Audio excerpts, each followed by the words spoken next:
Nakaposisyon na ang lahat ng mga ahensya ng gobyerno sa pagbuhos ng mga pasaherong pauwi ng mga probinsya ngayong long holiday. Ito po ay alunsunod na rin sa unang kautusan po ni Pangulong Bongbong Marcos na bigyan po ng seguridad ang pagbiyahe ng mga bakasyonista.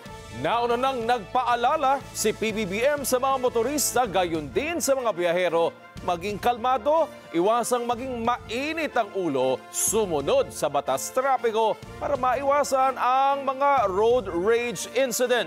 Magbabalita, Eden Suarez Santos. Pinag-iingat ni Pangulong Ferdinand Marcos Jr. ang publiko na magsisiuwian sa kani-kanilang mga probinsya para sa mahabang bakasyon.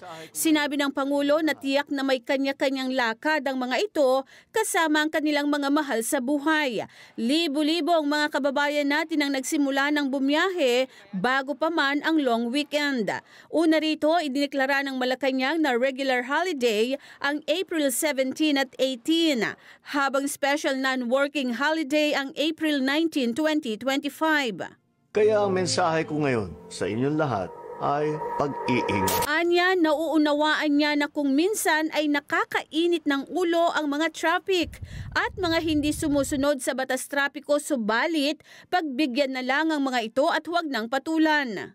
Piliin natin ang kapayapaan. Piliin natin ang kaligtasan para sa ating mga sarili at lalo na sa ating mga pamilya. Ang bagong Pilipino ay naninindigan para sa kanyang bayan. Ang bagong Pilipino ay pumapanig sa kapayapaan at kaligtasan lalo na sa lansangan. Magbigayan tayo, maging magpakumbaba. Mabuhay po tayong lahat at mag-ingat po tayo sa daan. Tiniyak naman ni PNP Director for Police Community Relations Major General Roderick Augustus Alba na handa ang kanilang mahigit 65,000 na personnel sa buong bansa sa ilalim ng kanilang Operation Ligtas Sumvac 2025. Bukod sa kaligtasan ng publiko, tututukan din ng PNP ang iba't ibang krimen, batay na rin sa kautusan ni Pangulong Ferdinand Marcos Jr. So mayroon po tayong estimated of 65,000 more PNP personnel nationwide na i-deploy po sa terminal, transport hubs, pilgrimage sites, simbahan, tourist destinations. At ito po ay nakasad sa aming guideline ang magkaroon po ng enhanced police presence or visible pong ating Philippine National Police. We'll also augment mobile patrols kasi po ang ating concentration ay sa highly populated areas now. Mayroon po mga kabahayan, mga subdivision areas, residential areas ay naiwanan po mga bahay. So ito din po ay isang focus namin.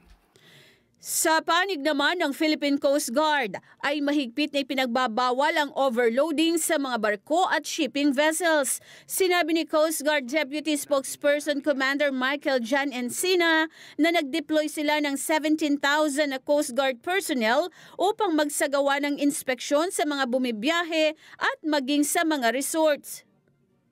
So hindi po natin hinahayaan, particular kami po sa Philippine Coast Guard, ang any acts of overloading both in passengers and cargo. So hindi lang po natin chine-check yung mga pasahero, figures kung ilan po dapat ang sumasakay sa ating mga barko, particular at gayon na rin po itong ating mga kargamento na niloload. Kasi it doesn't exempt them for this overloading issue po natin.